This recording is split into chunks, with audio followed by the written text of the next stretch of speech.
One of the dirty little secrets of negotiating the sale of a company, purchase of a company actually, is something called retrading, which I'm sure you're familiar with. Retrading happens when there's an agreement in principle.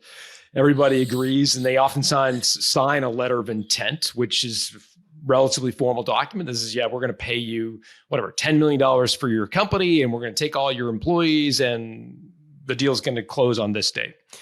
Everybody agrees that's great. There's going to be a period of due diligence where the acquirer, looks into and confirms everything you said in the part of the sale process, and then there's going to be a day where the deal closes.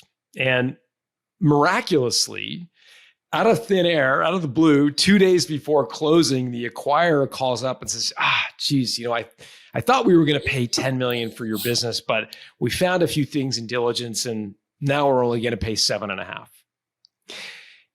And retrading, in my experience, happens in this world for two reasons. One's legitimate, the other's illegitimate. Legitimate is they did find something and you did lie or fib or embellish something. And that's legitimate if they found that. However, illegitimate retrading is they do it because they know you're mentally committed to the deal, right? They know that you bought the ski chalet or the vacation property. You've told your spouse and your kids, and now you don't have a back. You're committed. And I'm most interested in the illegitimate retrading. What would you coach, or how would you coach an entrepreneur who believes that they are being illegitimately retraded against? Well, first off, hit them with, sounds like you got a reason for saying that. I mean, even if they gave you the reason, you want to go back and you want to plow this ground again for exactly the reason that you just said. You need to know whether it's legitimate or illegitimate. Is it a tactic? Is there a tactic going on here? Be happy to discuss it. Again, this is a space between yes and no when you're trying to find out what's really going on with the other side. You need to find out whether or not this is legitimate or not.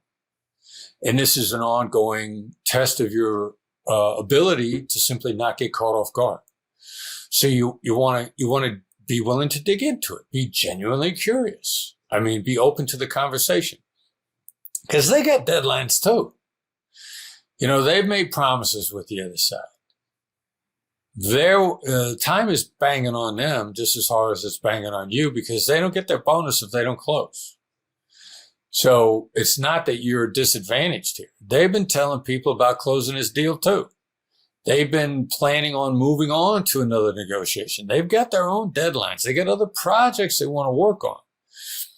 If very deferentially you calmly get into this and are happy to explore to find out whether or not it's legitimate. There's a whole variety. It sounds like you got a reason for saying it.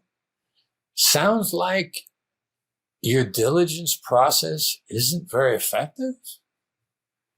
Sounds like I should be prepared for you to uncover more objections. Sounds like you didn't approach this that thoroughly to begin with. The way I put the inflection on each one of those at the end is a genuine curiosity. It's not an accusation. Like, are you telling me that this is your first rodeo? An oriented question, which is a variation of another skill. As long as you maintain deference and curiosity, and patience becomes your weapon, then their illegitimate retraining at the last minute begins to work against them, because they didn't expect that. They've been taught they come in with this tactic, the last minute, let me drive some more concessions at the table. The other side's going to give in. They're going to freak out. They're going to get rattled. I got the upper hand. They got the upper hand only if you give it to them. What happens if you don't give it to them? What happens if you let them keep the illusion of control? If you maintain deference and curiosity. And again, you don't say yes, you don't say no, you don't reject anything. What you're doing is you're finding out whether or not it's legitimate or not and something you got to fix, or whether it's simply a tactic.